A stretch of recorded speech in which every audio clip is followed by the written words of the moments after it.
All right. Hello, knockouts. TonyaTKO here, and I'm in the middle of editing a video right now, but I just wanted to come out and make this video real quick. You know how you're multitasking and your brain is just rotating around and around on an idea. Recently I've been talking a lot about race relations on my channel, and some of the comments that I get are from Nigerians in Nigeria who talk about how if they were in America, all of the wonderful and amazing things that they would be able to do if they were in America.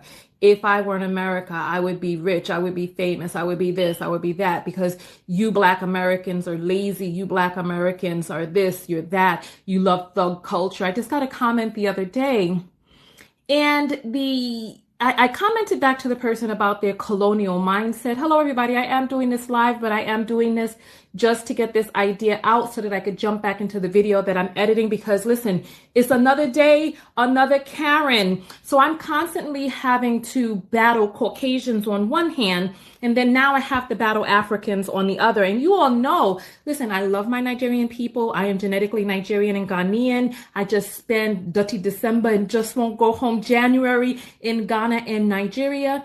And there's a pervasive thought that I continue to see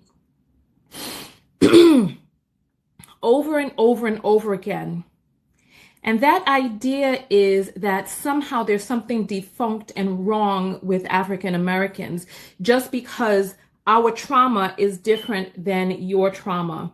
And as I was editing this video, I realized, listen, the only reason why your Black ass would be able to come over to America and be able to do anything is because of the hard work, the blood, the sweat, the fighting, and the dedication of African Americans who on this soil changed this land.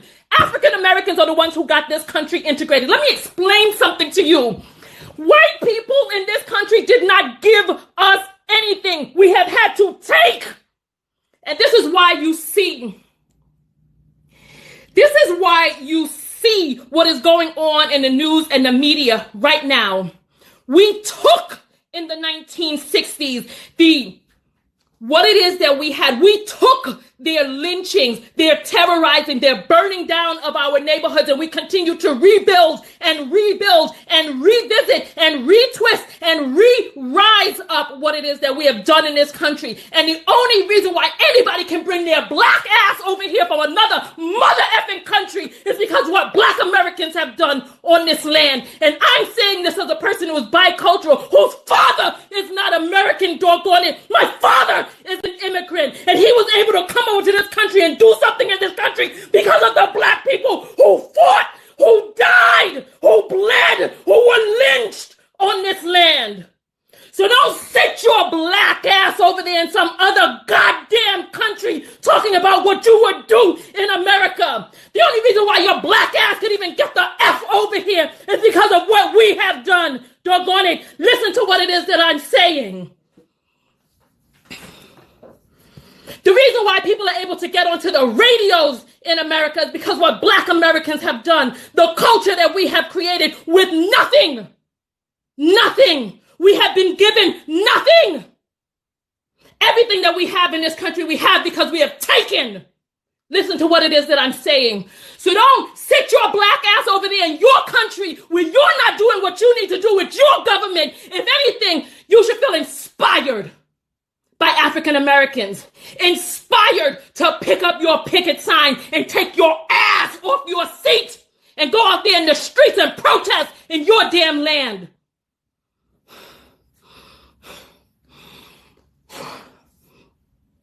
Listen to what it is that I'm saying, because I was over there in Nigeria. I walked the streets of Lagos, Abuja, and where was it that I was? It was not Owerri. I was in, I'll just say Igbo land. I walked the streets and I saw what it was and I saw what it was like. And I talked to Nigerians, and part of the issue is that there is a docility that exists inside of the average Nigerian that I spoke to. Had a complacency and a docility that exists in there when it comes to their government. And then, right, The nerve of anyone to suggest that because of the type of trauma that you experience in your country, the type of brainwashing that you exist in your country is different than the type of trauma and brainwashing that we have existed in this country, that somehow that makes you better? No. Part of the reason that Nigeria looks the way that it is right now is because Europeans ran roughshod over that country. Europeans ran roughshod over Nigeria. Took down your symbols and put up their own, implanted you with their religion, have you worshiping white skin. And then after they sucked and siphoned from the country enough, then they started implanting the leaders that they wanted, who would fulfill their white supremacist agenda. And so now you have government officials who don't give a good goddamn about the average Nigerian, because they take their money and they put their money abroad and they leave you there without lights 24 hours a goddamn day. Meanwhile, they got lights. I've been to Banana Island. I see what rich Nigerians live like. Speaking of which, if I were to come to Nigeria with my American mindset, I would be rich in Nigeria, because I'm not from Nigeria and I don't have the same type of indoctrination that Nigerians have. So when you start trying to say that you will come over to America and do all this, that, and bravo, because you've been trained in a different way. If I went to listen, I was in Nigeria 3 weeks before I made it over to Banana Island. And when I spoke to one of my Nigerian friends, I didn't realize how difficult of a thing that is for the average Nigerian. So don't sit there and start talking about how you would do so much different. If anything, this is the time right now that we need to come together. Instead of being in your colonial programming and mindset, instead of that, release those shackles. Release those shackles and realize that what African Americans are doing and have done in this country is remarkable. It is revolutionary. We have changed this world, goddammit, because if it wasn't for African Americans, black people would still be in the goddamn zoo. Listen to what it is that I'm saying. Listen, we are all African. My ancestors were kidnapped Nigerians and kidnapped Ghanaians. We are all African. All of us. So don't be jealous because our ancestors were stolen and yours were left back there. Did you want to go through this here? Did you want to? Did you want to go? Listen, by the time slavery on this soil ended, there were 600,000 rape babies on this land. Listen to what it is that I'm saying. 600,000. That doesn't even count the amount of children that were fed to alligators. It doesn't count the amount of children from backbreaking work who were never born. 600,000 more. You want to know how many rapes have to exist for 600,000 of those to result in a pregnancy? And then under those harsh conditions for it to result in the birth of a baby. You want to know how many rapes had to take place? Listen, don't be jealous because of what it is that we have done. I have a blue passport because my family was born on this God-forsaken land. And I am going to get everything that is due by my birthright of this nation, me. But I'm not going to discount the experience of another person who is more mentally enslaved than I am. I speak about this all the time.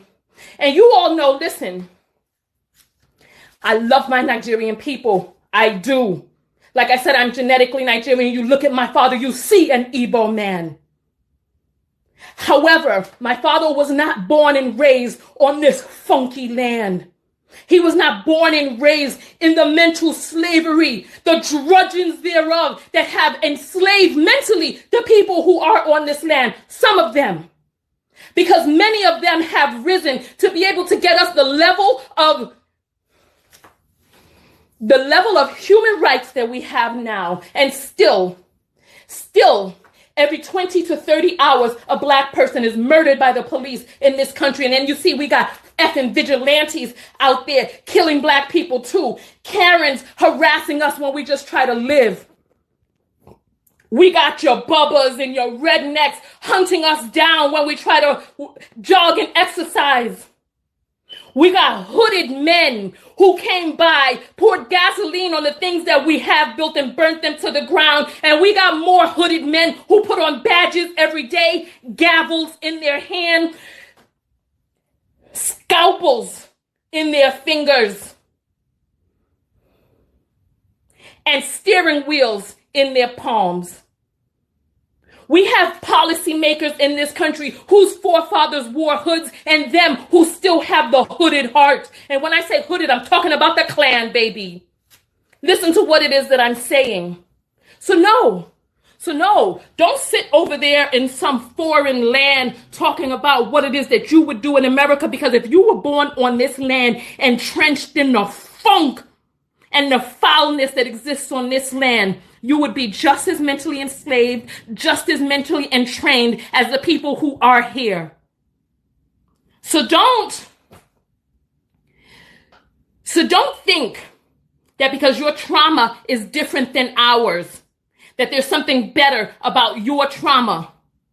Because if anything, just the mere fact that you even dream, that you salivate of going to another land, shows and tells that there's something going on yours that needs to be fixed.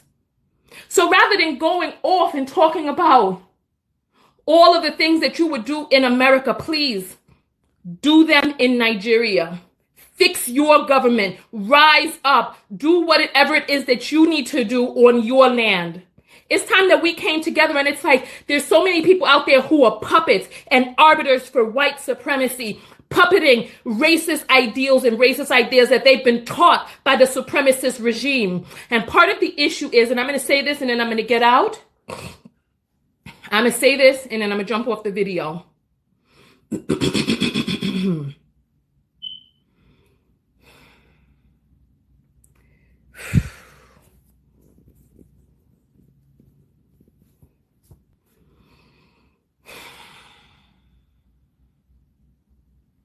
In America, our racism is overt. They try to dog whistle it every once in a while, but it's overt. You can see from the numbers, you can see from the way Black people are treated. It's overt here.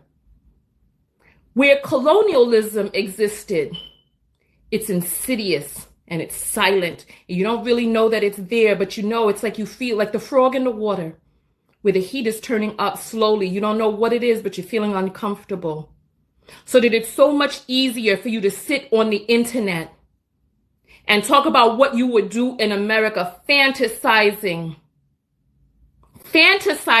about the rights and the privileges that have been gained off the backs of the same people that you disrespect, rather than getting up off your ass and doing that in your own land.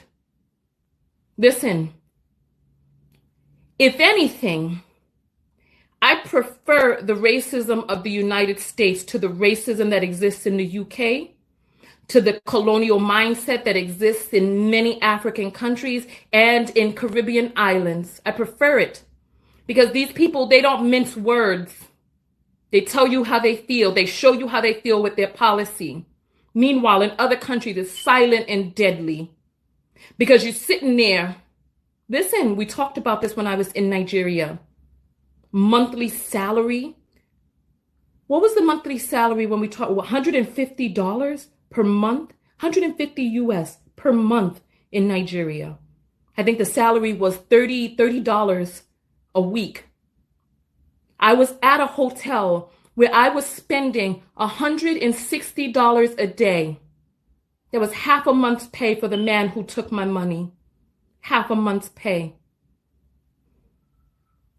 This is not stuff that I am theorizing about. This is stuff that I have seen. So it's like, yes, people think that we complain and that we moan and bemoan. People think that we are dissatisfied and we're always complaining and we're harping and this, that, and the other. That's because there's inequality. That's because there is an infringing on human rights. That's because there's a disparity that exists in this land. And so we speak up about it and we let our voices be heard, does it get annoying for people to have to hear you complain over and over again? I'm sure it does get annoying, but it gets stuff done. People over here talking about the riots. Oh, people are paying attention though, right? Because how many people will sit silently as people march peacefully, but start damaging some stuff, and then now all of a sudden ears perk up. It's on the main news. It's broadcasted worldwide. So yes, listen. Instead of sitting there salivating about what's going on and the opportunities that were created in other countries, listen, go do your damn research. It wasn't but 55 years ago that we integrated. Black people and white people could not be in the same spaces. They had funky, wretched, unclean bathrooms for us. Hot ass, dirty ass, lead-filled water for us. Meanwhile, refrigerated water for the white people. Clean bathrooms for the white people. Police to serve the white people. I mean, you still see how they're calling the police on us because they know, oh yeah, if I call the police on your black ass, they're going to believe me and not you. So if left up to the devices of the average white supremacists in this country, there wouldn't be nothing for you to come over here for. There wouldn't be nothing for you to come over here to get or to gain, because your black ass would be segregated someplace with the police ready to bash in your goddamn African head at any chance that they get. Because ain't nothing, the only thing worse than an American nigga is a foreign nigga. Listen, I'm gonna get off of here. I want to hear your comments below. I want to hear your comments. It's just I'm sick and tired of sitting here being disrespected by people who don't acknowledge the contributions that Black Americans have done in this country. And worldwide, because it's infectious. People have rights in other countries because we spoke up against them here. TonyaTKO, and I'm out. Go out there and love one another. Most importantly, what? Love yourself. Peace. Thank you for watching. Make sure that you thumbs up the video, make sure that you subscribe, and hit the bell notifications to be notified of new videos. Leave a comment below, share the video, and come over to TonyaTKO.com to subscribe to my personal mailing list and drop me a message of a viral story that you'd like for me to cover. See you on the other side. Peace.